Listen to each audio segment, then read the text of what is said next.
we go live. We are live. This is how we do it. This is how we go live. There should be, like, when you go live, there should be an automatic playing of from Young Frankenstein when he's like, it's alive. It's alive. Yeah. Alive. Lasers, there you go. Or lasers. Yeah, Or lasers. There work. you go. That's pretty badass. You know, like fireworks or something. Something super obvious. This one. Yeah. Hello, everybody. So if everyone on YouTube and Twitch can tell us if you can hear us, if we are live, if you are hearing us or not. Oh, someone told a fan told me about a really cool idea that might be too complicated to implement, but it's a neat idea as far as balancing audio. These are my favorite ideas. What's the idea? So apparently Alex Lindsay does this because he does of course, because he's a genius. Yeah. But all it requires is an extra machine that you connect to the room with that extra machine, and then you put a Lufs loudness monitor on it, and that monitor tells you the volume level of everyone.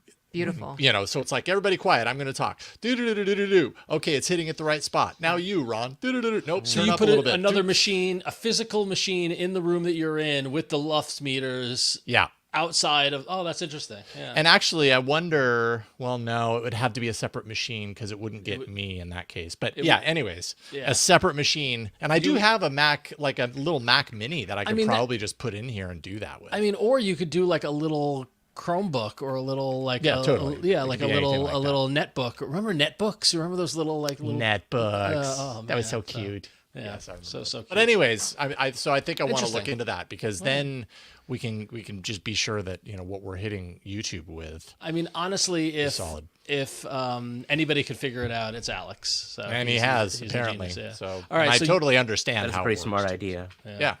So YouTube can hear us, and Technomensch on Twitch just responded to me saying netbook, so I assume Twitch is responding. All right, so we're gonna get started early and out of the gate because our friends Sarah and Eileen are doing Apple Vision immediately after us, and so we want to make sure we give them enough runway. So we want to make sure we're done with the show by 6:30 p.m. Pacific time.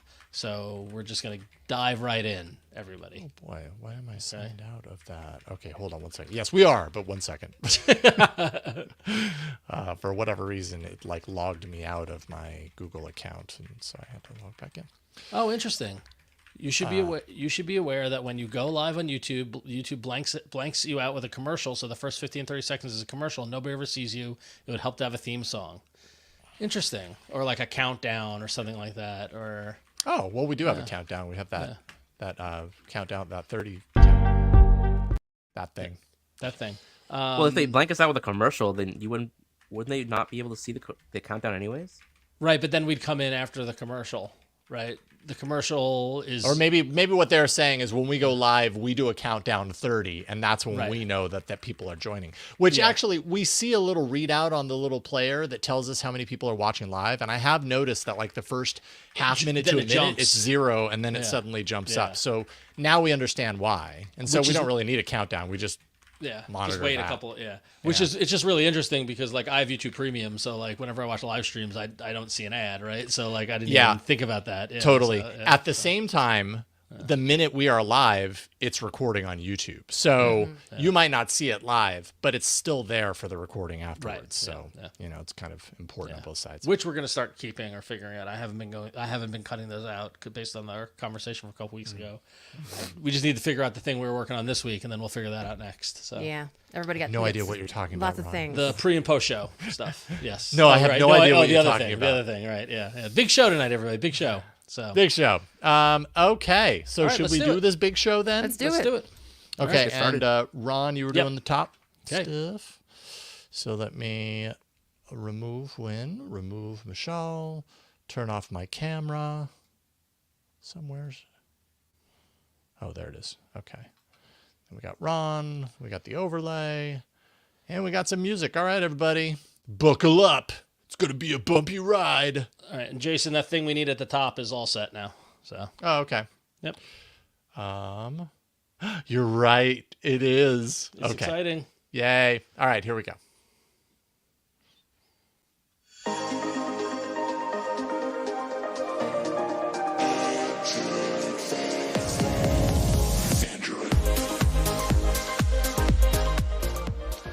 Well, Well, hello, friends, and welcome to another edition of Android Faithful, your weekly source for the latest news, hardware, apps, discussion, interviews, fun times in the world of Android. My name is Ron Richards. My name is Jason Howell. My name is Windred Dow. And my name is Michal Rahman. We are Voltron. Yes, we The are Android Faithful. a Voltron of Android faithfulness. My three favorite people in the world of Android. I'm so happy Yay. we're all together. Yeah, so we get to see each other in person next week. I'm so know, excited. I know. Oh my So gosh, this is a big show this week. I realized the last time, Jason, Yes. I said it was a big show, I ended up getting sampled in a EDM by an EDM artist by Marshmallow. That's true. We got A marshmallow. I big love show. Marshmallow. Yeah, people. I mean, Marshmallow is a big deal, by the Yeah, way, it is. because Big deal. my girls do listen to the radio, and his tracks are on the radio. If you don't know what we're talking about, go Google Marshmallow, My Name Is, or whatever. The opening of Marshmallow show a couple of years ago included samples of me and Flo talking about Marshmallow, the operating system. So like a festival filled with like EDM tens festival of in thousands. Vegas, and yeah, Yeah. Yeah, insane. it was kind of crazy. There's Ron Richards' voice echoing, booming over this festival crowd.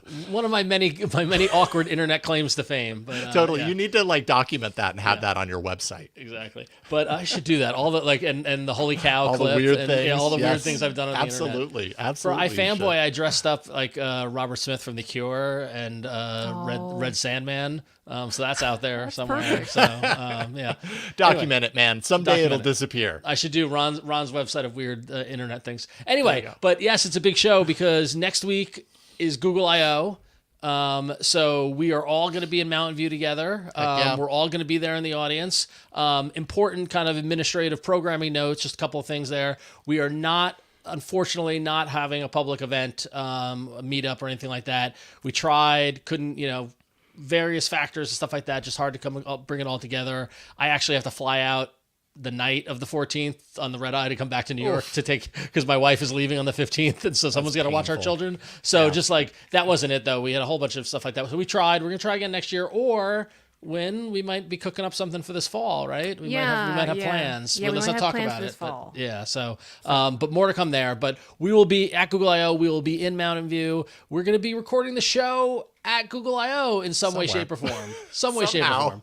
So important to note, if you watch live, we won't be live streaming next week. We will be taking next week off just because too complex, and I said I had to get to the airport to take the red eye.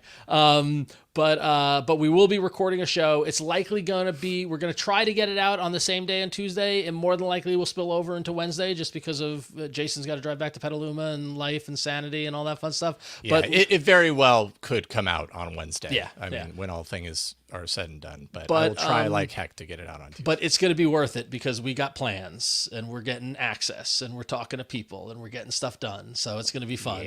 Knock on wood, cross your fingers, everything goes as planned. So it will be a fun Google I/O, I think. Indeed. So that anything else on Google I/O we need to talk about, or No, aside from I the think preview, right? Yeah. Yeah, I We'll do think that in a minute. Google I/O. There's also just like not anything else totally important to talk about. I think Nothing. Well, actually, nothing. Jason is wrong because we have a big announcement to make, everybody. If you're listening to the podcast right now, if you're watching live, if you're listening at home after we recorded or whatever, pull up a browser. Why don't you go to AndroidFaithful.com and go check it out? Yeah, just pull because yourself up we- into the browser. We got some new digs on AndroidFaithful.com. You might notice a new design to the website, or you also might notice the fact that we are expanding. So Android Faithful is no longer just a podcast. We are now a full. It's like Pinocchio. We're a full-grown media website with articles and newsletters and banner ads and all the fun stuff that you want out of the world. All the things. We have to Actually, pay Jason, bills you have an too, ad man. blocker turned on, don't you? So you can't see I? you can't see the ads. Oh boy, don't do what I just did. Don't do what Jason did. But yeah, no, look at that. AndroidFaithful.com. We're really excited. We've been working on this for a couple of weeks and months now. Huge thanks to Kathy Sararski from Spectral Web Design who helped us pull it all together. Yeah, indeed. There's a full article called The Next Chapter of Android Faithful that outlines why we're doing it, how we're doing it. the whole thing is like, we are not looking to be another Android police or another Android authority or 9 to 5 Google. We love those folks. We want to exist alongside them and bring our unique perspective in the world of Android to it. And part of that is through our unique content that we're going to bring to the table. In fact, we're going to have a bunch of newsletters and website content that's going to be coming out. The first one, Michelle, why don't you tell us about Android Decoded? So this is going to be a weekly email newsletter that has 2 tiers, a free tier and a premium tier. Basically, I'm going to be covering the most important news of the week and try to relate it to how this is important for the Android ecosystem as a whole. So some of the news we'll talk about later today, for example, like the release of a refreshed Pixel tablet or the refresh of the Pixel 8a or some new thing that I found in Android 15 or something else that I might not have talked about yet. I'm going to take that piece of news and try to like dive deeper into it and explain why it's more important. And also, just basically throwing a recap of some of the minor news throughout the week. And so the 2 tiers of the newsletter, what I'm envisioning is that the free tier, which anyone subscribed to, will get access to the recap, basically, of the news that I think is important. And the premium tier will get access to the full version of that newsletter, which includes the deep dive into that particular subject that I think is really important. And I want everyone else to know why I think it's important. That's awesome. That's fantastic. So we're looking forward to that. So that's going to be coming out towards the end of the week. Kind of look back in the week on Android, right, Michelle? And anybody who signs up for the website and signs up for the free newsletter will get that free in their inbox. And then we'll get to how you can unlock the premium content in a little bit. But in addition to Android Decoded from Michelle, Win, you're going to be sharing some Android faithful dialogues, right? That's right. I used to, with friend of the show, Chicky Chan, and a very good friend of mine, I used to do an interview channel from like 2015 to 2019 where I talked to people in the Android community about the cool stuff they're doing, and I'm bringing it back. This time it's Android Faithful Dialogues, and I will be speaking with designers, developers, and anyone else that does the hard work of powering the technology and experiences that we use every day in Android. And I've already got my first episode, my first interview. It's a real, I love it so much. I can't wait. And yeah, going to be talking to some cool folks about stuff that, about Android stuff under the hood. Very cool. It's something you've been threatening to do since we started the show. So I'm so glad a little bit. So. And then Jason, you're taking some of the great hardware reviews that you've done and doing write-ups of them, right? So yeah. So I mean, I have my hands on a lot of hardware these days, and so it's going to be a mixture of kind of taking the reviews that I'm doing in video form and kind of expanding on them in written form. But it's also an opportunity to kind of have some kind of exclusive reviews of things that might not work as well in video or just might be better done in written form as an exclusive for the site or for people who are reading the content on the site. So yeah, we'll bring some reviews to the site. Yeah. And then we're going to be covering everything going on in the world of Android the best we can. This is all a passion play for us. This isn't our full-time jobs and that sort of thing. So we'll do the best we can. But when there's big news, big releases, we'll get them out there. But we're likely going to, again, we're not going to be chasing specs and chasing breaking news and things like that. We're going to let everybody on the other sites go do that. But between Michelle's wrap up and then anything else we get out on the site, we want to keep you informed. But so a couple of administrative, big important things to go with this. You can support the site if you like what we do and like what we're planning on doing. You can support directly on the website. We've got like Michelle mentioned, you can sign up for free on AndroidFaithful.com and you will get the free version of the Android Decoded newsletter. You'll get the free version of Android Faithful Dialogues, and you'll also get a newsletter every time we release the podcast, so you get the podcast delivered to your doorstep with all the show notes and everything like that. We offer 2 ways to pay, if you would like to give us some of your money, which we appreciate. You can sign up monthly. And Jason, if you could click on the little monthly button there for folks who are watching the video. We've got 2 tiers, one that's $4.99 a month and one that's $9.99 a month. And so at $4.99 a month, you get all the free newsletters that we mentioned, as well as you can remove all the banner ads from the site. So there you go. Remove those ads. Don't use an ad blocker. And then we're also going to be hosting a monthly members-only Q&A live stream sort of event where you can hang out with us and do all that fun stuff, which will be rad. And then if you want to get even more Android faithful, you can pay $9.99 a month, where you can unlock the Android Decoded premium newsletter that Michelle mentioned. You can unlock the premium content for Android Faithful Dialogues, which is the full interviews Wynn's doing and not edited down or anything like that. And you also get the ad-free version of this podcast that you're listening to. along with the Q&A, the members-only Q&A, and removing the ads from the site. Now, many of you have been supporting us on Patreon, and so if you're listening, you might wonder, what does this mean? Does that mean I need to pay here too? How do I get this? With stuff like that? Nothing changes. If you want to stay on Patreon, stay on Patreon. Everyone on Patreon is going to get the same access to the website at the corresponding tier. So if you're paying $5 a month on Patreon, you get everything in the $4.99 a month on the website. If you're paying $10 a month on Patreon, you get everything for the $9.99 a month on the website. And then if you want to go through the website, you can also, if you want a little bit of discount, you can pay yearly, and you can knock off about like 16 to 18% off the price if you want to go that way. So we're giving you options.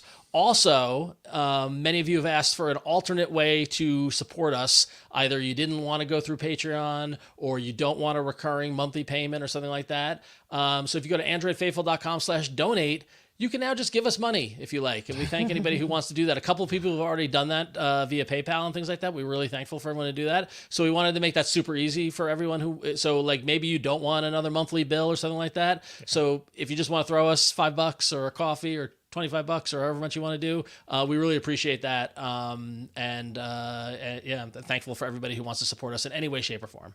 So there you go. AndroidFaithful.com. It's a new dawn. It's a new day. So we hope everyone likes what we've done. And I don't know, I'm excited. I hope you guys are too. Excited. Yeah, so it's been a long time coming too. This has been something that's been bubbling up behind the scenes and everything. So and listen, feels big. We just launched this today, so there's likely bugs. There's likely things. I don't know if it works in every browser, so bear with us. We're going to work out the kinks as we do it. Patrons, stay tuned. You're going to receive communication from us about how we'll set you up with accounts and how you get access to the website. So keep an eye out in Patreon for that information. And it's not going to happen tonight, by the way. It's not going to happen tonight. Yeah, exactly. We're working on it. But yeah. So yeah, we'll see. This is a new adventure. So stay tuned and follow us on social if you want to make sure you don't miss a link when we post an article or something like that. And here we are. We're a real media entity now. Very exciting. There we go. It just felt like we needed some sort of song. Well, hallelujah for Ron also, and everyone should eat. Someone donate him like a cup of coffee or something, because Ron's been busting his ass. He has been busting his butt to get this together. So team effort. Team effort. Well, it's a team effort, but Ron really is MVP for this launch. So yeah, I'm excited. All right. So awesome. All right. So with that, let's get into the show. Why don't we? Yeah, and it is Google I/O next week, and we have an idea of what the program lineup is going to be for us Devi folks. So we have a kind of like the schedule, as well as kind of like some themes that we're going to see. Timothy Jordan, Director of Developer Relations Open Source, let us know that there's going to be 4 major tracks, and they're not too surprising. I mean, of course, there's always like things for developers, and of course, something that they're really wanting developers to take a look at this year is not just, new APIs, new things in Android 15, but also Gemini APIs, Google AI Studio, and all those kind of, and all the AIs. But yeah, they're really, it's really obvious, both from the Google I/O content as well as kind of developer relations, press, and announcements that they really want us to be thinking about AI. But yeah, basically unlocking the power of AI, how that plays into the Android developer tools. And for the web folks out there, web devs out there, there will be kind of advancements in web experiences, and also a theme of the talks will be the future of Chrome OS. And there will be about 150 technical sessions, code labs, and that kind of thing released on May 16th after the show. But of course, May 14th is the big day, the Google keynote, as well as the developer keynote, the kind of 2 big, events of this year. And yeah, what are we expecting to see? Well, not too much that we're super surprised by. I mean, we've had the Android 15 blow by blow every week by our own Michelle Rahman.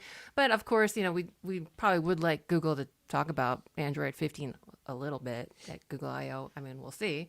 Probably maybe they'll just invite Michelle on stage. They probably just should.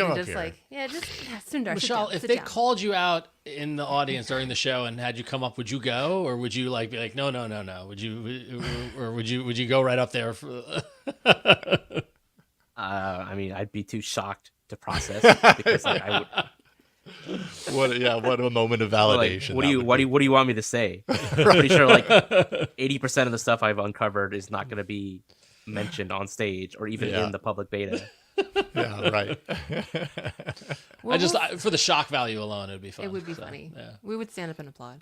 I mean, device-wise, we'll have to wait and see. I'm kind of hoping that they'll just announce the Pixel Fold, and we have already, again, talked a lot about the Pixel Fold, the changes in form factor, changes in aspect ratio, name changes, all kinds of stuff. And we kind of already know a bit about it, like that it's rocking the new Tensor G4, the latest chipset found in the Pixel 9 series, which also includes the, name change that we've gone through with the Pixel Fold 2, which will probably be the Pixel 9 Fold Pro. Is that right? So, yeah, probably looking to hear about that. We might hear about Wear OS 5. And this is something that I think Android Authority, someone was looking real hard in the schedule. And there is a session at Google I/O about the future of Wear OS. And Wear OS 5 was in the print there. So don't know what kind and to what scope, and if there's maybe a watch to like show off Wear OS 5 that's going to be coming. But, we will see. I mean, it says we'll discover the new features of Wear OS 5. That seems Pretty out there, yeah. That seems pretty specific. I mean, maybe, will we get a Pixel Watch 3? Is it too early for that? Are we going to have to wait till the fall? Yeah, that's a good question. We're going to get like a subtle hint that, maybe we'll have a Pixel Watch 3 for you in the fall, but we'll see.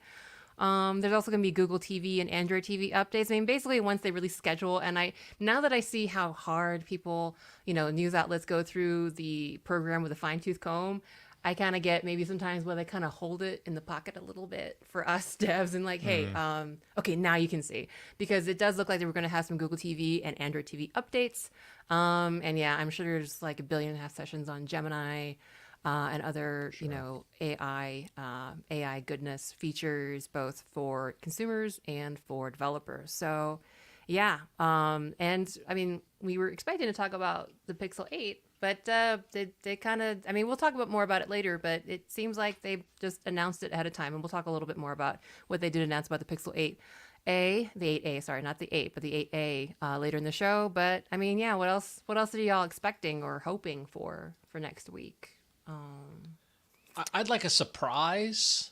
Like under your seat, not even that. I'm not looking for skydiving people with Nexus Qs, like that amazing IO from that would be almost cool. a decade ago. But no, I mean, like they and we're gonna talk about it in hardware, but they announced the 8A, they got ahead of that. Whether last year we had the Fold and the tablet, like those were the first hands-on moments we had with it. That's right. I would like something from a consumer product release that we're not expecting that will then get hands-on. But I also know, because history tells us, that I/O is a consumer product or consumer-facing event when they need it to be, and some years they don't need it to be or want it to be, so it could not be, right? Yeah. So it's a developer event. Right, exactly. Turns out. Yep. Yeah. Yeah, I am curious about the Wear OS aspect. If they've got an event there specifically calling out Wear OS 5, that makes me very curious and even if they don't have hardware, like I'm just authentically curious to know, like, what is the next version going to be? Because I feel like of all the Wear OS versions, 4 is the one that I feel like has been received the best at this point. And not just because it's the newest, but I mean, we've had previous versions and it was kind of still a head scratcher as far as like, what are they doing enough to compete? And I feel like with 4, it's been a lot of positive. It's been a lot of positive experience. So what can they do with 5 to make that even better? Well, we do know that there's something called a new watch face format. And it sounds like that's actually been since last year. What advances in the watch? Yeah, advances in the watch face format. Sorry, I read my notes wrong. And then, I guess more figuring out. I mean, this is always the thing with Android: how to design and build for the increasing range of device sizes, like small watches for tiny wrists, maybe. That'll make you and Flo happy, right? So, yeah, it would be. I'll just wire my Pixel Watch 2 until then. So, but yeah, we'll see what happens next week. I'm always any bets on whether we'll see the Android XR project mentioned on the keynote? Because I know that there aren't a lot of sessions about XR, but maybe they'll have like a big surprise announcement by Sundar during the main sometimes keynote. they have events or sessions that are blocked off that they only reveal like after the event, like after the keynote. Were there any? Well, I guess. Well, there's not many of the sessions, like according to public schedule. There's not many. There's not a lot that's about XR. Yeah. I mean, I would love to see that. Of course, we'll have the AI drinking game in full effect, right? We're going to see how much Gemini. I think, obviously Gemini is going to be huge, and they're going to, where they're integrating and doing that with it. But yeah, Michelle, I think that's great. I would love to see, response to what Meta's doing with the glasses, with like an XR kind of approach. Would be really interesting. And the other thing I'm always interested in is whatever's cooking on Google TV. I want to see what they're doing with the living room experience. So. Yep, I'm sure there's going to be a lot of, we keep saying AI, and yes, of course, obviously, but usually at I/O is when you get the big kind of sweeping demonstrations of these things, these new features that aren't ready yet. Usually they're often not ready yet, but somewhere later in the year or early next year or whatever. And I'm curious to know what the next phase of feature set is, because we kind of have a good understanding of what that is on smartphones now, because they're all kind of doing very similar things in that regard. So what is the next phase? And I'm curious to see what Google says about that. Yeah. Cool. So there we go. Google I/O. It's going to happen. We're going to be there. Somehow we're going to record an episode. It'll be interesting. We will not be live. Remember, if you missed us, we won't be live here next week. So keep that in mind. Don't yell at us when we aren't live. I will post a social to remind everybody of that as well. Yeah, so. Samsung is rolling out One UI 6.1, and along with it, bringing Galaxy AI with a serious asterisk to even older phones, specifically the S21 series, along with the foldables dating back to the Flip 3 and the Fold 3. But I said asterisk because, yes, it's AI features coming to the earlier phones, but it's just circle to search. So it's a limited feature set, which basically means even devices that can't support AI features are getting circle to search, but Ron's Pixel 8 Pro isn't. So that's what that means. Yep. I'm totally bringing my phone and showing someone at Google next week. By the way, fix it. I want some tech support at Google I/O. Like, yeah, that the Z Fold 3 seems to be getting more AI features than the other phones in that generation, like the S21 and the Z Flip 3, which is how much memory did the Z Fold 3 have? The Z Fold 3 in particular. How much memory did the Z Fold 3 have? Because, there's some speculation as far as the amount of memory on these devices being not enough to enable certain features. The Z Fold, Z Fold 3 memory, I'm curious, is that 8 or 16? It's 12. Okay. So that's kind of like, I would say, around a minimum of RAM for supporting a lot of the features that I've seen recently. So, well, it's strange, but it maybe the RAM is the reason for that 2021. Yeah, maybe. I'm just guessing. Being, singled out from that generation. Yeah. At least all the 2022 flagships, the S22 series, and all those devices should be getting much more of the feature set. Yeah. But there you go. You're not missing out entirely, but you are missing out. I'm sorry to say. And then Ron. Yes. So moving on from that to processors, MediaTek is actually looking to launch a chipset on a premium phone in the U.S. this year. And this is going to put them directly up against Qualcomm in that in the U.S. that really has the most premium market available. No word on what company will have the chip, whether it might be OnePlus or Motorola or who knows. And important to remember that last year was the launch of the Dimensity 9300, which was incredibly powerful, but launched in limited markets and not including the U.S. So MediaTek finally getting their dream of powering a premium Android phone. We'll see whose premium it will be. So, any bets, Michelle? There's a lot of speculation that it'll be the next gen OnePlus Open or potentially the OnePlus Flip phone will be powered by a MediaTek chip.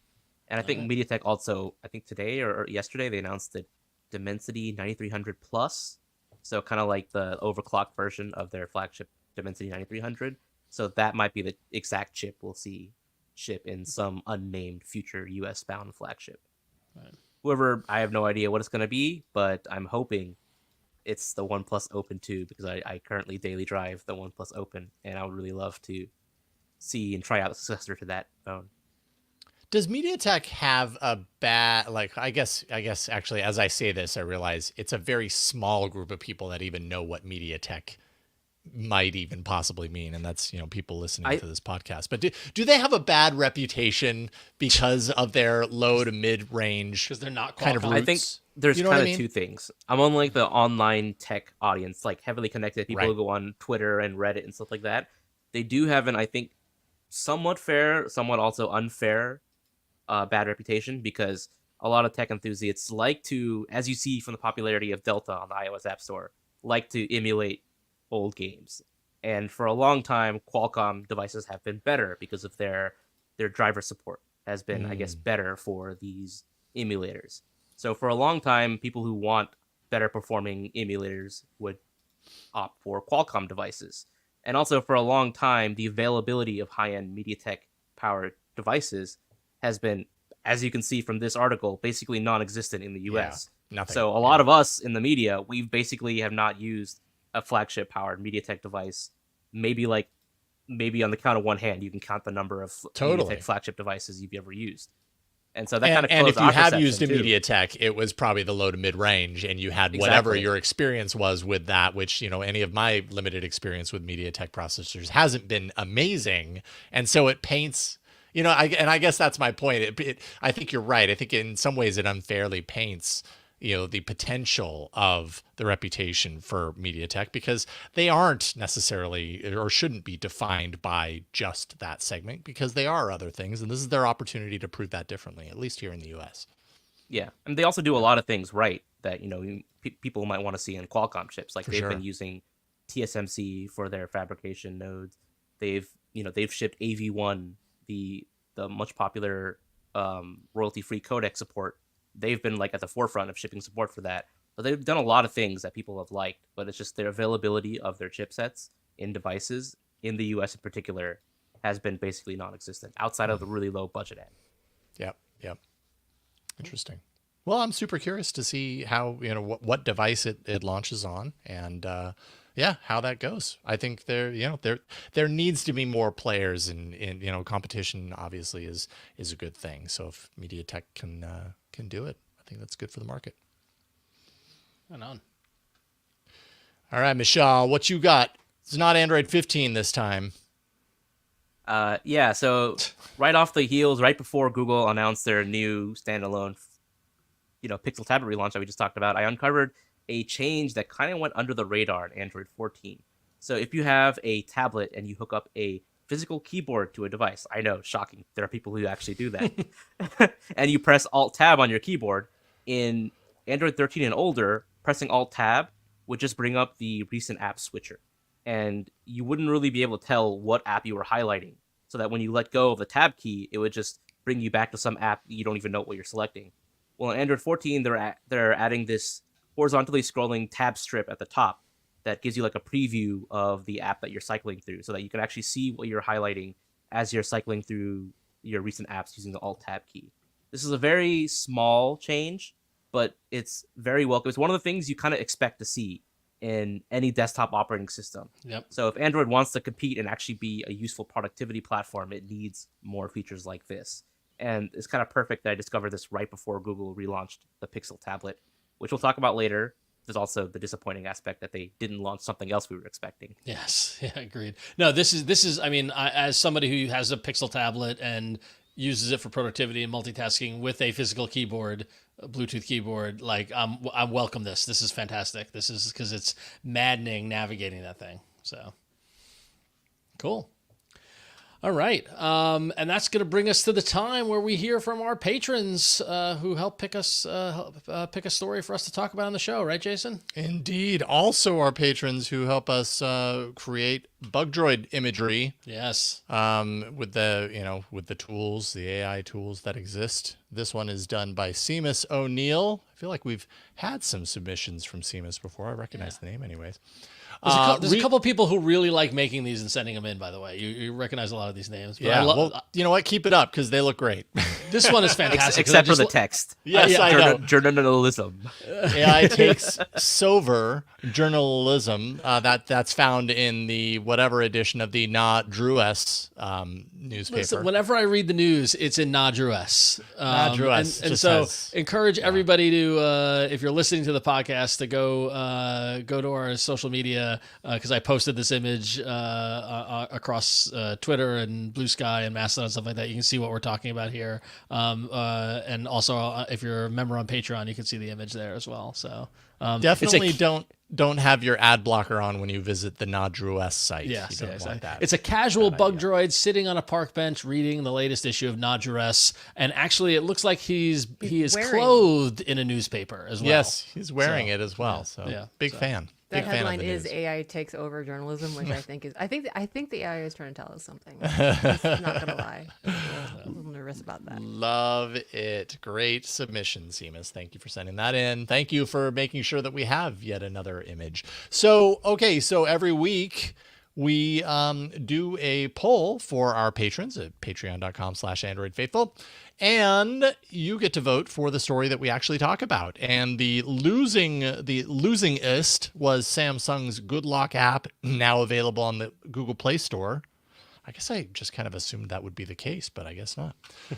Probably available in the Samsung App Store, but not in the Play Store. So that's probably the change there. Second place was Google Messages removing reply nudges and birthday reminders. Why? I want to know why. But we're not going to talk about that. So I'm just going to keep wondering. We are going to talk, however, about HTC possibly launching a new phone with a faster Snapdragon chip. That could be happening. It's the result of some tea leaf reading on the part of Android Headlines and My Smart Price.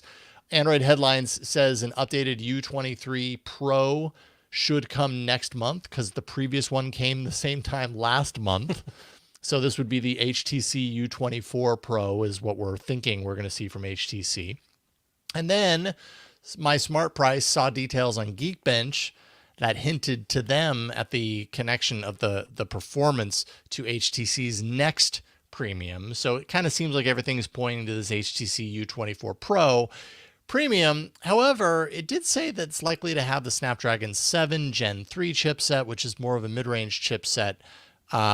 So there's that. Maybe premium for HTC. Maybe it's their flagship, though not like a super duper top of the line flagship. I don't know. Anyways, it just made me remember way back when HTC and flagship were kind of synonymous with each other. The glory days of the M8. Glory days, right? Of the those HTC phones were sought after. And yes, not a punchline, right?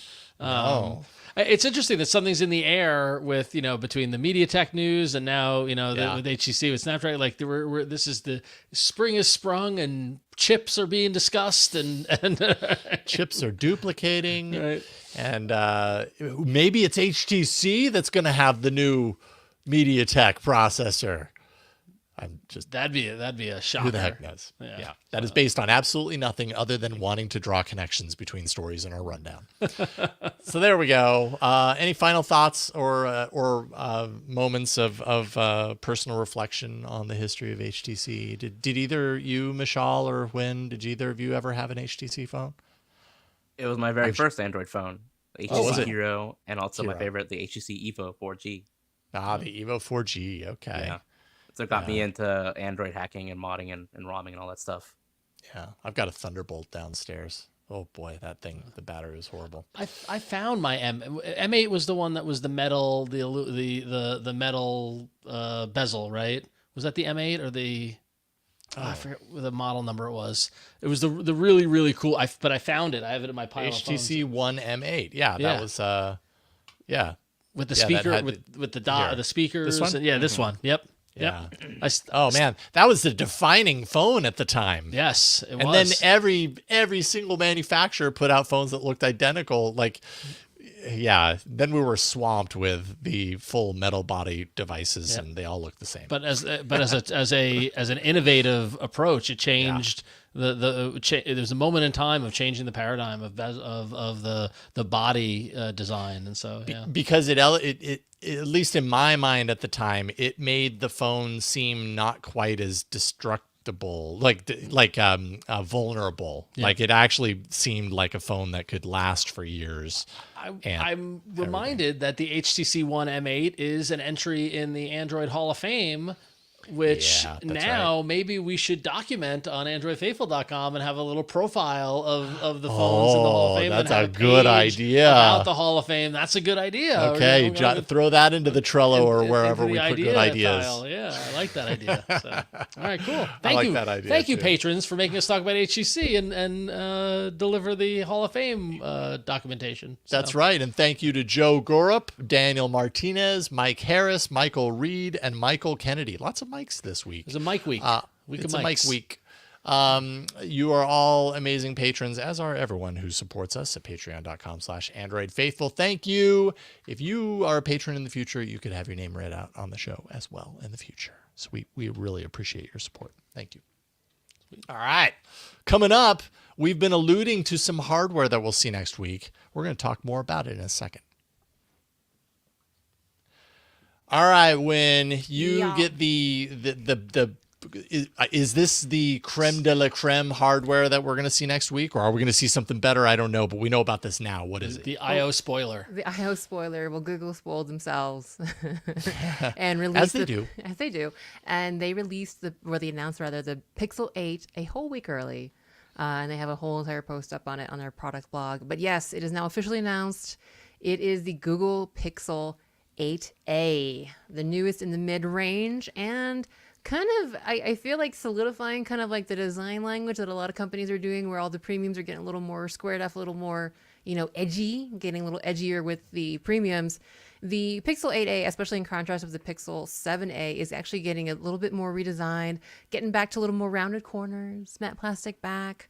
Kind of, I don't know, what do you guys think about this kind of like change? So like all the premium phones are getting a little squared off. Is it iOS? Is it iPhone-y? Or is this just like an interesting distinction from a design language standpoint of mid versus upper, mid, premium, anything that costs more than X amount of dollars? I mean, I think what just led to it? Having rounded corners just makes it easier to hold in general. Yeah. Like, it's just so much more comfortable to not have this edge that's like jabbing into your palm as you hold it. Although that edge is really good to help like cutting things or to like as a weapon, opening beer bottles and things like that. Yeah, it is helpful. Yeah, it's a good point, Ron. Yeah. So I would like to see a TikTok or someone opening a beer with their very expensive premium flagship. I'm guaranteed people can do it. Oh People man, do there's got to be a YouTube channel that that's the thing. It's like, hey, what's up?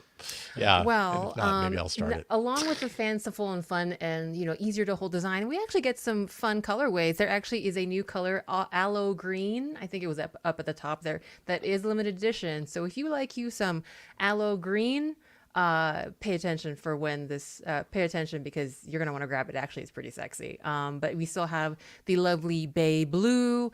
As well as the neutral options of, I forgot what special name they had for black and white, but they have black and white. That green is, I would totally carry that green phone. I love that color. For like it's a lot more vibrant than the lemongrass green they had for, I think, was it the Pixel 7a or Pixel 7? It's bright. I'm telling you, we're gonna go back to the topic of the Rabbit R1 in a little bit, but I mean, if that's leading the charge of bright and vibrant colors, I'm all for it. If that's the trend for the next year or so, like make all devices these awesome colors. That's my vote. They got clear polycarbonate cases for a long time now. I'm ready for a sexy phone, and I'll just wrap it up in clear, unbreakable-ish plastic. Yeah, let's do it. I'm in for it. Yeah. But the Pixel 8A isn't just about looks, although it is pretty sexy. It has a IP67 rating. It is the first in the Pixel A series with a 120 hertz refresh, and it is rocking that Tensor G3 chip.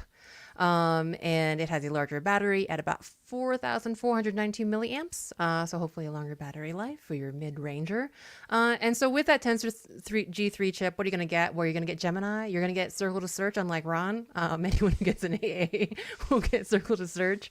You'll get all your AI camera and video features like Best Take, Magic Editor, Audio Magic Eraser, and plenty of other, Pixel AI features like AI wallpapers, call assist, and live translate. And not only that, and I think we talked about this in a leaky peaky, someone broke open an APK somewhere, but the 8A will introduce audio emojis as part of your Pixel call feature suite. If you don't remember what audio emojis are, while you're on a call with someone, you'll have I don't know exactly what this looks like, but you'll have a selection of emojis. And if you tap an emoji, the recipient of your call will get both an audio reaction as well as a visual effect. So if that sounds super appealing to you, that will be first introduced in the Pixel 8A. Any takers on audio emoji? I mean, I'll use it. No. I'll try it. Sure. Someone's definitely gonna be accidentally sending it on a very inappropriate moment to their boss or someone during a very solemn moment. You all remember what happened with the Gmail the April Fool's prank, right? Yep. That someone ended up getting fired. I can just imagine that happening with this. It's a hard and fast no from Michelle on that. Yeah, I don't know.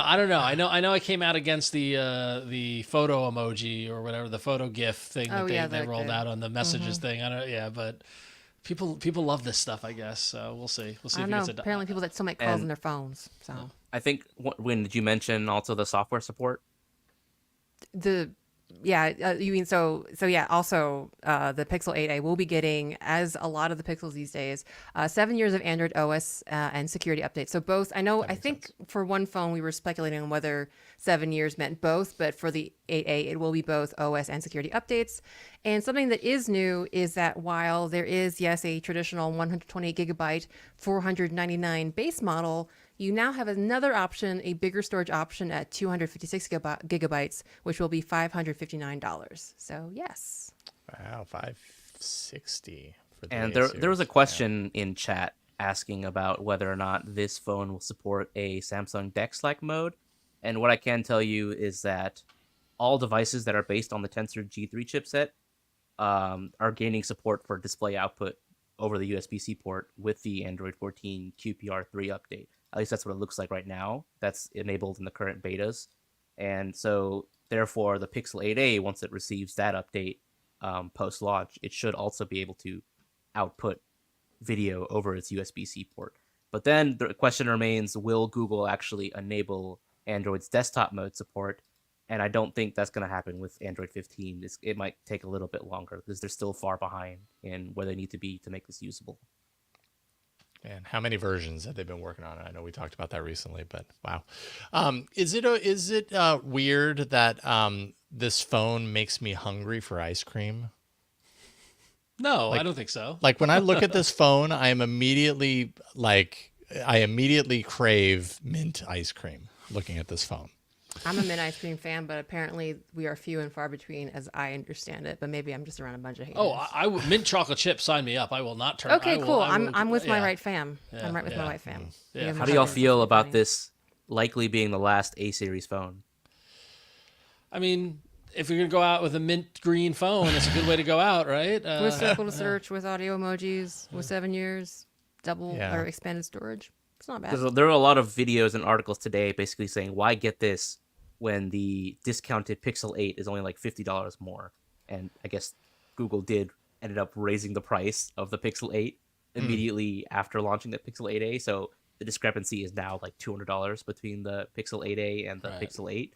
But for a period, you could grab the Pixel 8 for just $50 more. So the question remains, like, why get the 8a? And that pricing will come. And that pricing will come back, Michelle. Like as we get closer to the 9 and all that stuff, the 8 is going to drop in price, and so totally. Those sales always come. Yeah, I mean when a phone is supported for 7 years, then suddenly a phone that's 1-2 years old is a better value because you're guaranteed to get more support. But what you don't know at that point is, from a battery perspective, how long those things are going to last and how brutal it's going to be in 7 years, from a life perspective on that side. So Anyways, yeah, I don't know. I'm so used to having the A series, and I'm so used to the A series being excellent. You know what I mean? Like the A series for a very long time has been my kind of primary pick for mid-ranger, and so if that no longer happens, yeah, I don't know. That would be a bummer. Yeah. I mean, there'll still be a mid-range. It just won't be the A. It won't be. It won't have an A. Yeah, it'll be the kind of the lower rung of the main. It's still I'm still curious if they go that full what is anticipated and all this stuff, because it still feels like a lot to roll out at once, and I'll be curious how it's how it's the reaction of it is. But yeah, we'll see. But yeah, possibly pour one out for the A series. Possibly, yeah, but I think we're early to know that quite yet. But we do know that the 8A is going to be at I/O. I mean, almost certainly we're going to see that bouncing around there. So we'll get, I'm sure, some eyes at least, if not hands, on the 8A while we're there. Last year's Pixel tablet now available for $399 for the 128 gig version, or $499 for the 256 gig version. What you don't get now with this kind of like refreshed Pixel tablet, you don't get the charging speaker dock that was included before. But the box does include a USB-C cable. So there's that. You get another cable. You don't get a brick, though. You don't get a charging brick. You get the cable. Do they sell the dock as an accessory, or is the dock just gone? I think that it's still selling. They've already sold it. They've already been selling the dock separately. Yeah. They've been selling it. I think it's still available. You could get the dock if you want, right? So as an owner of a Pixel tablet with a dock, I like it. I mean, like it's right now it's on my shelf next to my desk. I'm looking at pictures through Google Photos. I use Chromecast to throw Pocket Cast for my phone to the speaker. Like, it's cool. I like it. But if it makes the tablet cheaper, that helps more people get it, I guess that's a good thing, I guess. I don't know. But I mean, or if you're an extra person and you like having, I mean, I don't know if it works this way, but if you could have multiple docks, if you're the kind of person that truly is using it from like room to room to room, right? Yeah, that might actually work. You could have one Pixel tablet and use it in the kitchen or the living room, or take it downstairs, whatever. So yeah. Mm-hmm. So I firmly believe that Google, there have been rumors for a long time that Google is launching a official keyboard and stylus accessory, which they did not do today. Right. They're just relaunching the Pixel tablet as a standalone device. I firmly believe that they did plan on, launching the standalone tablet and the keyboard and stylus accessory, but they were kind of rushed because they wanted something to be released today in light of the Apple event. Right. So because the Apple iPads are significantly more expensive in contrast to the standalone Pixel tablet, they wanted something out today, and that caused them to ship without the keyboard and stylus accessory being ready. Which they might still announce at I/O, to be honest. That would be an awesome unveiling. One more thing. Here's a keyboard accessory. I mean, that's the thing. I mean, if all indications seem like it's in the offing, right, and they held it back for whatever reason, with I/O being next week, I wouldn't be surprised if we see it. Maybe we get a Pixel tab. We see the Pixel tablet 2, refresh and along with the keyboard and the style. I mean, who knows? But yeah, were you disappointed, Michelle, they didn't announce that? Were you hoping for the official keyboard? I mean, I just don't see the value in the standalone Pixel tablet without the dock. Kind of makes up for it. Yeah. But like, if they were going to launch a standalone, they kind of needed the keyboard and stylus to make it like a proper, here's why we're relaunching this device. Right? Yeah. That would make sense. You can get the Pixel tablet as a home hub, or you can get the Pixel tablet as a productivity device. Right. Well, we'll see. I love my tablet. I'll be rocking it at I/O next week, in fact. So you love your tablet? Do you love your rabbit? I don't know if I love my rabbit. So for those of you who listened or watched last week's show, it was quite explosive with the conversation around the Rabbit R1 release and the whole Android app of it all. And Michelle, great work on that. We'll get into that in a little bit after this. Michelle actually we did reach out to Rabbit to invite them to come on the show. Have they responded to that request or? No. Shocking. But in a ironic turn, mere days after the show last week, I received in the mail my Rabbit R1. And so thought we would take some time to actually show it off here on the show for you. And so here is the Rabbit R1, and I gotta admit, and I don't want to regurgitate a lot of the stuff that you might have heard from either, Marquez Brownlee or, I was following Michael Fisher, Mr. Mobile, on Instagram stories as he was sharing his adventures with the Rabbit R1.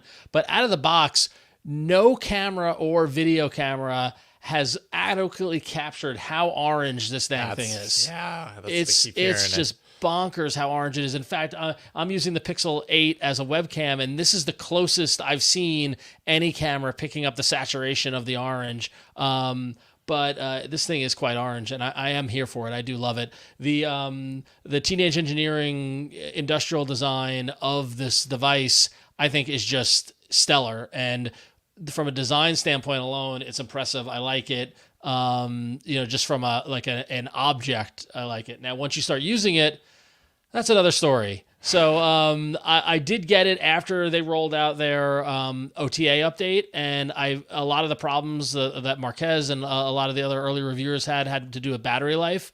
Right now I'm at 46%. I think I charged this thing up on Saturday and haven't charged it since, and using it here and there. So battery life is a lot better. Here's the biggest problem, and I know we talked about, and Michelle, we talked about it last week about like whether it's a finished device or whether it's you're purchasing the promise of the device, or should they ship an unfinished device, etc.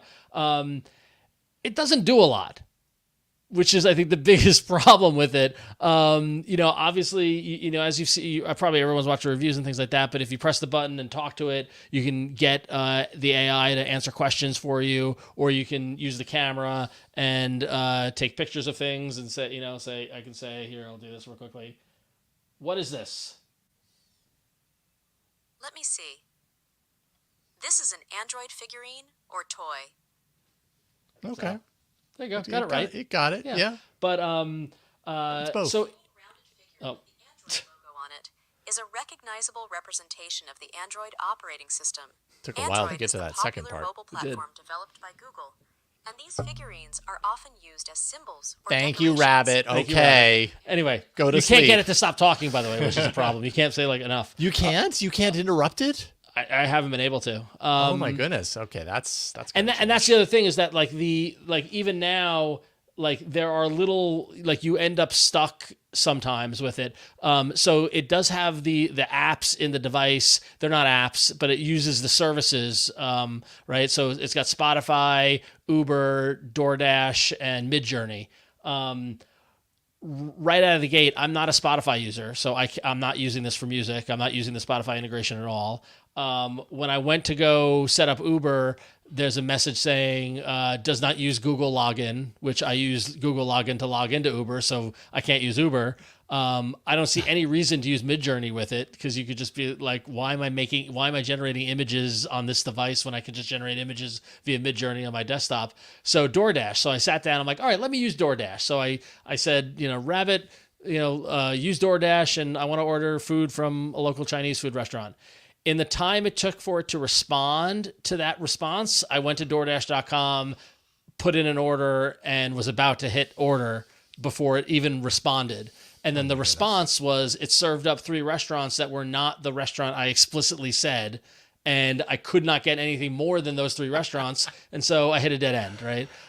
The second time I tried it, the DoorDash app or whatever it is crashed, and I got the error message, and it's like, we've encountered an error. And then I just sat there, and the device was nearly bricked. I couldn't do anything with it, and had to wait a couple of minutes for it to wake up out of that state. So my overall impression with it, of having it and playing with it a little bit, is that it's a neat device from a physical standpoint. I do believe there could be a future in what Rabbit's trying to do with the LAM and having it be like a little AI assistant. But there's nothing on here that replaces what I can do with my phone. Right. So sadly, I'm another voice in the Greek chorus of everybody dunking on the Rabbit, because and I wouldn't say it's not a shippable device, because we talked about it last week, and the iPhone had problems, Google Glass had problems, all these early things. It's the question about whether you want to purchase the device and make the bet that it's going to become something. Hell, those are the conversations they had when the Atari and the Nintendo came out in the 80s. Like, what are these things? Is anyone going to buy video games? And you've got to try it and see what comes of it.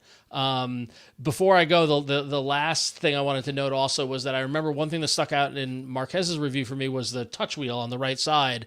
And when I first started using it, it was absolutely maddening to use the touch wheel, because if you shake it and go to the settings, right? Shake, go to settings. There you go.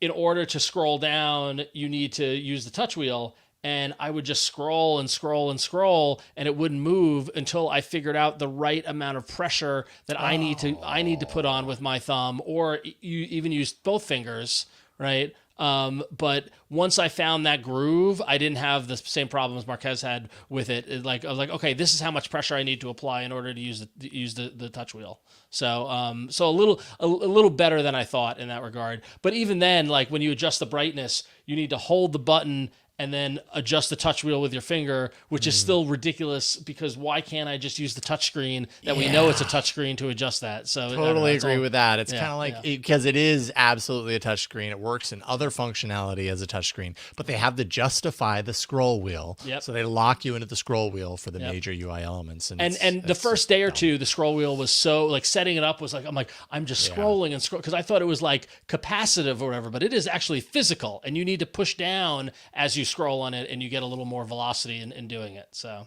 it makes a neat prop.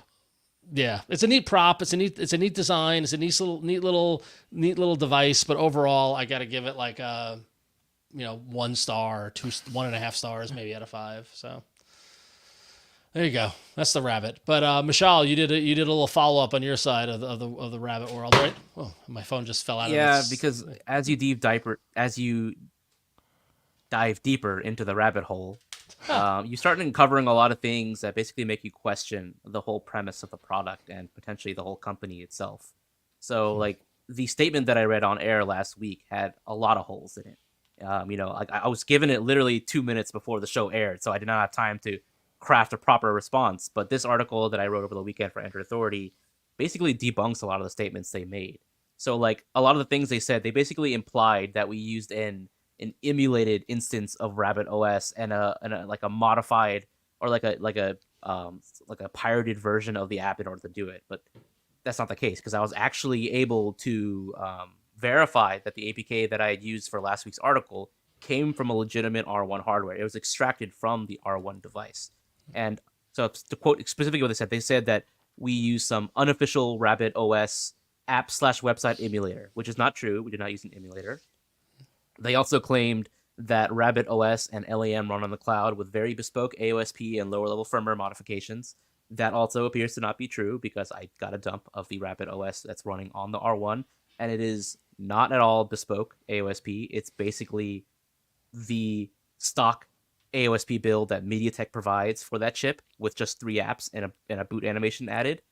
And then other users have been digging into the so-called LAM, which I believe Rabbit has said is not even active yet on the cloud.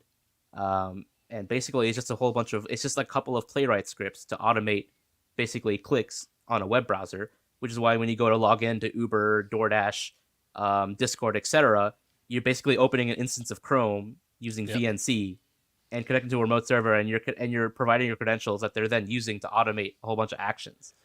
So there's a whole bunch of things about the product and the company itself. And also, like, I think the other day, Ed Zitron, who's like who does his own PR firm, published a huge expose on the backstory of the company and like its ties to NFT/crypto of course work. And that makes you question, like, I think, Ron, you mentioned, do you want to spend $200 to basically as a goodwill, gesture of goodwill? I would say goodwill. I would say goodwill. So, like, do you believe in the product? Is there a reason to give them benefit of the doubt? The promise of the product, right? Okay, they have a vision. This is what they want to do. I'm going to get it, and I'll go on the journey with them. That is the potential mindset, at least when I pulled the trigger in January about it, because that presentation was so impressive. And it's like, all right, let's see what they do. I'll jump on board. I'll pay now and see what they can do. It's the equivalent of getting the iPod first gen or the Apple Vision Pro first gen, to be honest. So, but that's the thing. you have reason to believe in Apple's vision for these first-gen products because they have a proven track record of delivering. Yep. Does Rabbit have a proven track record of delivering? Right. Should they be given the same benefit of the doubt that you might give to Apple or other companies? Right, but did Apple with the Apple One or the Apple II in the 70s, right? Like everyone's got to start somewhere, right? So like, and that's. But then if you look into the history of the founders of the company, there's a lot that says I don't think you should give them the benefit of the doubt. And that's everyone's own decision to make, and like and it's our job to report on. Right, absolutely, and I don't think it. I sincerely hope or don't think it's going the level of fraud or whatever. But it's not. The R1 is not like NFTs are, in my opinion, inherently a scam. Yeah, but the R1 is inherently not. Right. But that doesn't mean it's a product you should buy. Right.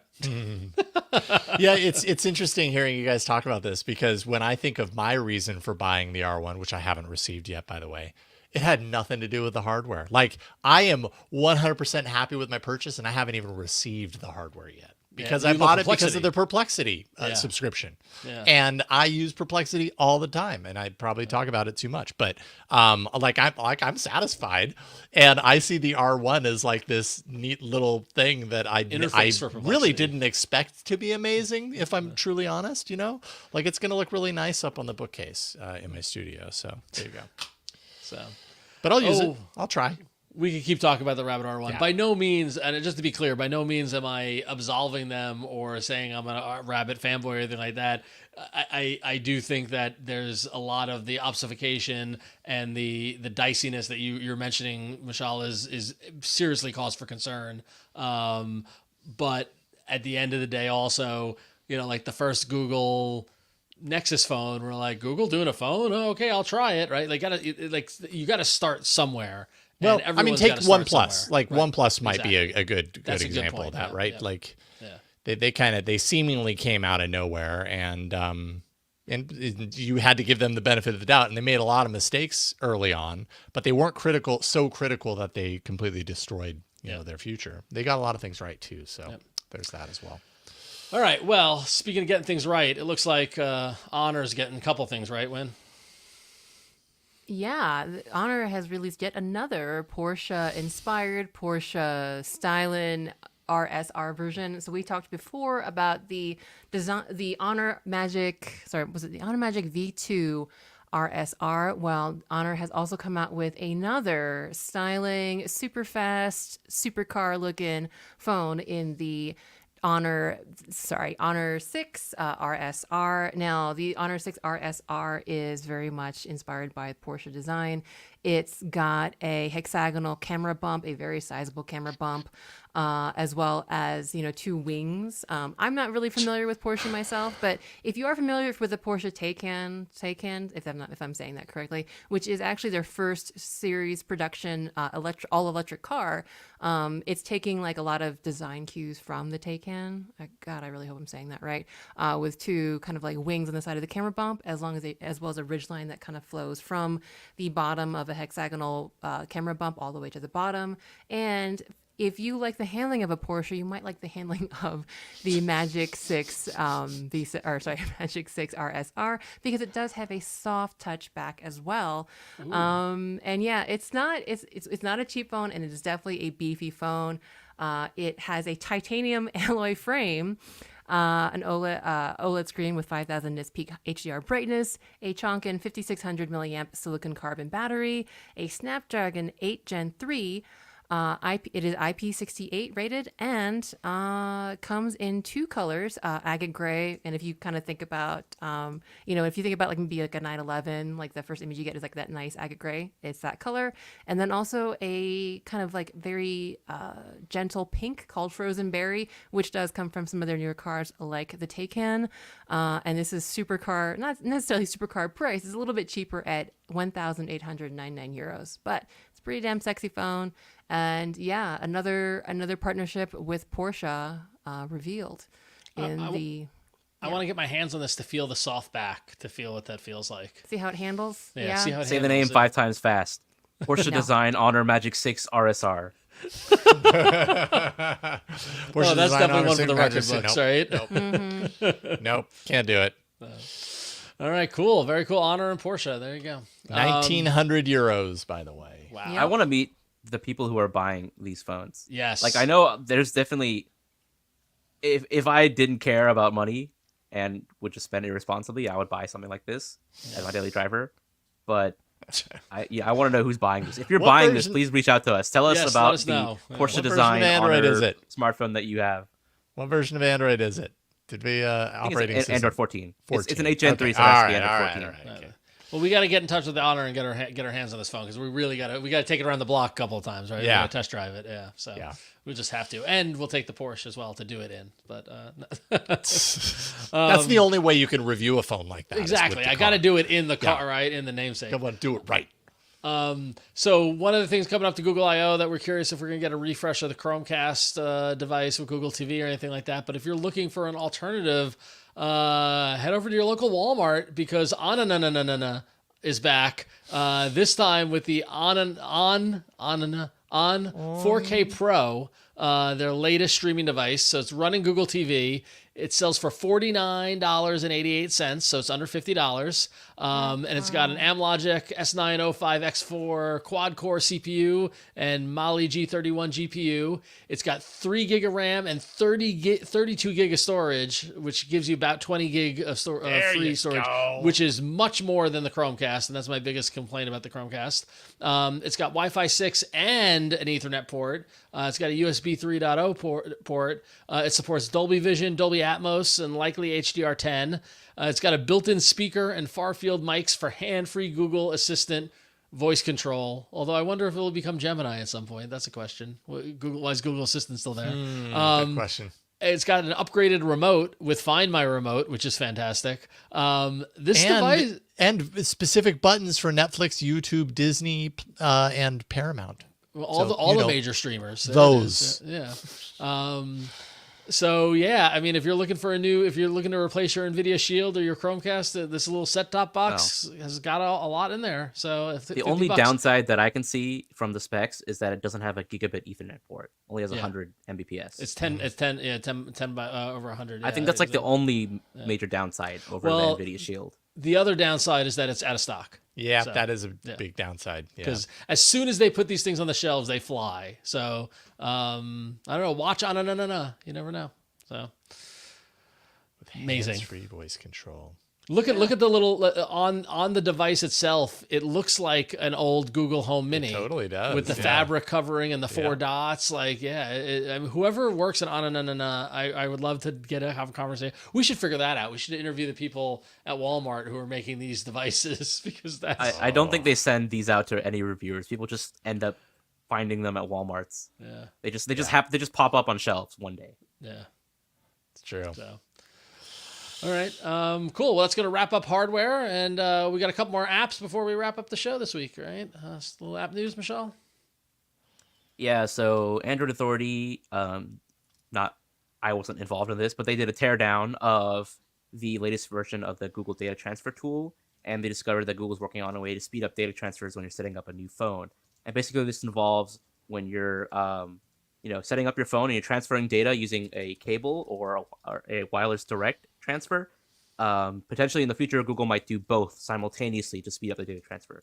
So instead of just transferring data via a cable or via Wi-Fi direct connection, you can do both simultaneously to dramatically speed up the connection. And also there's a hint that Google will allow you to restore data at a later time. So instead of like only allowing you to do it during setup, you can say, okay, I'll skip it during setup, but then I'll go back and do it later. Oh, I've wanted that. I've wanted that feature. See, That's Jason, they definitely listen. been something that I thought they'd nice. Yeah, it's great. Love it. Cool. Makes setting up new devices even easier. Keep it coming. Yeah. I would say, also make it so that I don't have to relog into sites or apps and sites on the new device. But then that would be pretty, potentially pretty insecure. That's So managing state torn with on the that one. app and things like that. Although my whole thing is that requires the app to do it itself. But sometimes it works and sometimes it doesn't. That's Sometimes the it thing does. that gets me. Yeah. Like if it never worked, that would make more sense. But the fact that sometimes I'm logged into Instagram and sometimes I'm not logged into some other app is weird. Totally. So, Yeah. Doesn't always work. All right. Wish So it what about did. Google Photos, Jason? Well, what about Google Photos? It's a good question, Ron. I'm vamping. Google Photos enhance your video feature, which basically allows users to enhance their videos, but with a single tap. So brightness, contrast, saturation, and other qualities potentially that you can improve with the tap of a button. Not available to everyone yet, but the enhancements that it's doing here, done on device, so it's not sending it out to the cloud.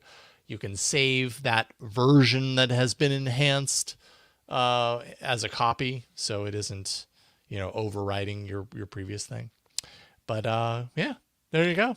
Not a whole lot more to say about that. I feel like we have seen this maybe on I think photos. this is just the video version of the same thing that happens when you tap on a photo. Yeah, like the auto function that you see for every photo. This is just basically the same thing, but applied to every frame in a video now. They're really missing out. One tap is nice, but give me voice and just let me be like 24 and say enhance, enhance, enhance, and then it enhances the photo every time you say enhance. That should be an Easter egg. Yeah, that should definitely be an Easter egg. Cool. All right, so and then lastly, want to highlight a new app. I get a lot of people asking me a lot of times about apps to read comics on their phones and tablets and things like that. There's a new app. So those of you who are into comic books might have be aware of, or that Comixology, which was the dominant app for the past 10 years or so, got acquired by Amazon and then summarily shut down last year. And now they folded it all into the Kindle experience, which a lot of people have a hard time with and not enjoying. Well, there's a new app that just released on Android finally after being out on iOS for a while, that's trying to step into that, and it's called Omnibus. So they just launched on Android over the weekend. Just 10 plus downloads. Yeah. Yeah, look at that. They're just getting started. But I actually have it here installed on my phone, and it's pretty, it's a pretty clean interface. Very dark mode by natively, like there's no light mode. They're just leaning into that, but it's very similar to what Comixology was in terms of it's giving you new releases and some curation. They've got a ton of publishers. They don't have Marvel or DC yet, but they've got pretty much everybody else, and hopefully they'll be able to get the big publisher soon, and then make it very simple to go in and read your own comics. Here's a comic book called The Holy Roller by Image Comics that I picked up that my buddy Rick wrote, along with Andy Samberg. But yeah, it's solid. It's doing what comic books on your phone or device should do, and they're doing it well. So definitely check out Omnibus. It's free in the Google Play Store. You can make purchases directly in-app purchases to buy your comics. So if you're looking for that, I strongly recommend it. So Omnibus. Yes. And that was an iOS app prior, like a successful they iOS released app. on iOS first, much to my dismay, and I lodged the complaints many times with them. I'm like, guys, And Android, come on, right? Half the population. But here we are. So hopefully they'll continue to grow, and this could be a good, kind of one marketplace for them all, for anybody who's into comics. So nice. Yeah. Way to go, Omnibus. All right. So we took up a lot of time at the top of the show talking about the new website, so we're going to skip emails and feedback this week, but I want to remind everybody you can email us at contact@androidfaithful.com. We love to hear from you. Send in your questions, send in your comments, especially after next week in I.O. and all the great stuff coming out. If you have any questions or things like that you want us to dive into, email us, and in 2 weeks, we'll get back to answering your questions. We love to hear from you. Please keep them coming. So. Speaking of feedback, Ron, you want to bring up again that if members subscribe to us on the website, they get, once a month, a live Q&A with our subscribers. Exactly. So if you do go to androidfaithful.com and sign up, you can then participate in that and have an opportunity for us to answer your questions.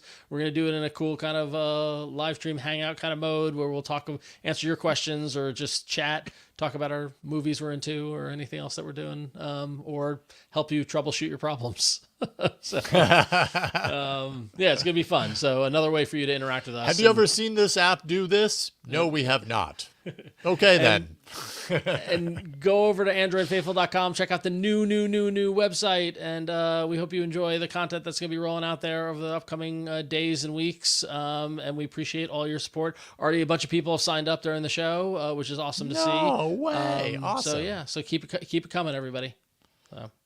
So cool. Yeah. What a cool day. All right, well, that's going to wrap it up for this week. So, Jason, what else you got? You haven't been busy at all in any regard, right? I hit a point on Friday where I got on the other side of the Tech Exploder podcast, episode 1 with Tom Merritt. It was excellent. I was so happy with it. Where I got done publishing that and I collapsed. I was like, you know what? I'm not doing any work this weekend because I've been working my tail off. It's just a part of life when you're trying to build a business. But I'm back at it. I do have a Patreon. If you want to support me directly, patreon.com/Jason Howell. Episode 2 of the Tech Exploder podcast coming to techexploder.com this Friday. And then, of course, AI Inside with Jeff Jarvis every Wednesday. And just find me on YouTube and all the places. I'm in so many places I don't know which one Steven mentioned. So just go to patreon.com/Jason Howell. I would say I was running this morning and listened to Tech Exploder episode number 1 with Tom Merritt. And despite knowing you and Tom for nearly 20 years now, I learned things about both of you, and I thought it was a great conversation. So great job there. Yay. So, bravo. Right on. Thank you, man. Appreciate that. Yeah. All right, so Michelle, tell us about what's going on in your world. Yeah, with Google I/O coming up next week, there's a whole bunch of Android news left to cover and a whole bunch that we'll see there. So if you want to support the work that I do, you can go to patreon.com/MichelleRoman and sign up and get access to my Discord server where we talk about Android and all the other things that I talk about tech related on a weekly basis. And of course, I'm extending access to the newsletter to people who subscribe to me directly. So if you want to support me directly there, or you want to just support the rest of the crew as well as me on Android Faithful, you can go to the website as well. And of course, you can follow me on social media. I'm on Twitter, Mastodon, Threads, Reddit, Discord, etc. Same username everywhere at Michelle Roman, where I post about Android and share links to all the stuff that I'm working on. Awesome. Very cool. And look forward to what you're going to be bringing to AndroidFaithful.com and all the wonderful Android magic that you do. All right, Win, how about you? Where can folks follow you? You can find me at randomlytyping.com. That's where I post all of my Android dev stuff. And I did hop onto Mastodon this weekend for fun, see how it goes. So you might find me at Queen Code Monkey at mastodons.social, but you'll most assuredly find me at Queen Code Monkey on Instagram. And I know we haven't quite had the I/O excitement yet, but I'm going to be gone the next week because if anybody's interested in Kotlin, I will be doing, unsurprisingly, interviews at Kotlin Conf, my Kotlin Conversations. Nice pun. Conversations. Conversations. That was all me. Is that Kotlin Conversations with a K? Yes, because I missed out on that one. Yeah. Well, because it's Kotlin Conf, Kotlin Conference, Kotlin Conf. So I was going with their branding. Fair enough. Yeah, and you want to be careful because one more K in there and you don't want to. Yeah, actually, that was one of my, I won't say who, but someone accidentally did an alliteration, and then unfortunately the initials were 3 Ks. And she was like, wait a minute. Never, She's an never adorable mind. person, though. Too many Ks. You don't want to do that. So. All right. And lastly, on my side of the world, just follow me on social media. I'm at RonXO across all the different social media platforms in some way, shape, or form. You can find me there. I've been somewhat quiet because we've been heads down working on this, but now that we're done with the site, we can get a little noisier on social. And of course, go to AndroidFaithful.com. Check it out. Sign up. Make sure you sign up for the newsletters. Looking forward to our first paid supporters on the website. Hopefully, we're giving you some value that you feel good about. So stay tuned. Next week will be the big Google I/O show, and then we'll be back live in 2 weeks on Tuesday, 8 p.m., 5 p.m. Pacific. Until then, we are the Android Faithful.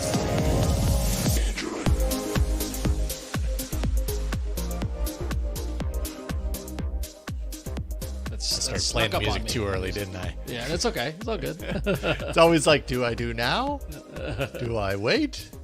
So to answer the question, Pack and NY, you came in late. We are not going to be live next week. To reiterate again, we're going to be at Google I/O, so we're not going to be live, but we are doing a show, and we'll get the show out probably on Wednesday after Google I/O, but it'll be worth the wait. So cool. Yeah. All right, Hopefully great. I can get it around on Tuesday, depending on Yeah, what time I we'll get figure. back. Well, in. there's that too that many- will be my goal because I also have another show on Wednesday, and so I Yeah, would you hate know, to yeah, stack myself. But Well, once I land and get back home, I can help with on Wednesday if needed. So Oh, yeah. we'll figure it out. And there's too many variables of everything else that's going on. So yeah. all right, let's pick a title and then let's wrap up so Eileen and Sarah can talk about Apple. Hey, we're doing good on time. Let's see here. Do. af.showbot.tv. .showbot.tv. AI journalism. Good. Orange is the new rabbit. Jason's future orange paperweight, now with perplexity. Android faithful getting zhuzhed up. Is that what that is? Zhuzhed up. Zhuzhed up. Android faithful website powers up. Google I/O countdown. Today in Nadru is. Thieving diaper on the Rabbit R1. Countdown to AF Big Show. Diving into the rabbit hole. We can't do another rabbit hole thing. Michelle's latest diss track in the rabbit rap beef. Getting a reputation, Michelle. Rabbit for rabbit. Oh, no. Oh, that's like a nice single thing. Horrible search quality there. But anyways, once again, it's on. I'm gonna be boring and vote for Google I/O countdown just because it's the best. SEO wins. Yeah. I mean, we did the rabbit in the title last week. And as excited as we are about the website, I don't think it really pertains to the episode. Yeah, title. right. Yeah. That's so Clinton. Cool. I think Clinton's the winner. all right, Clinton. You got it. You went the true and boring approach, and it won. Sometimes we need the true boring title is the right one. Sometimes we need the SEO on the wall. We need that SEO on the wall. So Google I/O countdown. Why don't we call it Oh, by the way, another Win, podcast you're muted. episode? What? Who was muted? I think Win was trying to say something earlier, and then she's muted. Oh, okay. all right. Wait a minute. Clinton saying DTNS title and AF title. Same day. Do you mean same way, or are we the same title as? Oh, he got the DTNS title this earlier today. Oh, so I get it. Okay. He pulled a double jackpot or whatever it might be. So Nice. That's You should get that on a frame. Yeah, you should get a T-shirt or something, like some sort of award. Good job, Clinton. All right. Well, everybody pray for us next week with the with Google I/O, and please go enjoy the website and choose your method of support. We thank you for supporting us. Yeah, we really do. Thank you all for your support. All right. Up next is How to Apple clap. Vision. The Apple Vision show, covering all the news in Apple. All the stuff. I guess stuff happened today. I don't know. I was busy. I didn't pay attention. But Yeah, stuff they announced some happened. things. Did they announce Stuff anything? happened. We're a little early. Did they announce anything I should care about? Michelle's Well, I smirking. guess. I mean, what do you expect? probably New not. iPads, new M4 Yeah. chip. They're still struggling to find a reason to get people to buy tablets instead of their MacBooks. Sorry, they're struggling to justify the Right. existence of tablets. Yeah. Well, I mean, so am keep I. doing it. So is The Google. So is all of M4. us. Yeah. New chip, the M4. It's boring. No. So. All right. Wah, wah. Well, I'm sure Eileen and Sarah will be fantastic in their analysis of it, and I will listen to that, and they will tell me what I need to know. So. Yes. So stick around. If you're 3 minutes. If you're watching on YouTube, Willie just posted in the chat the link to go head over to their live stream. And if you're watching on Twitch Hangout, they will pop up live again in a couple of minutes. And so, yeah, we're going to sign off. So we'll see you all in 2 weeks. Bye, everybody. friends. Thank you for your support. Thank you for being here. You're awesome.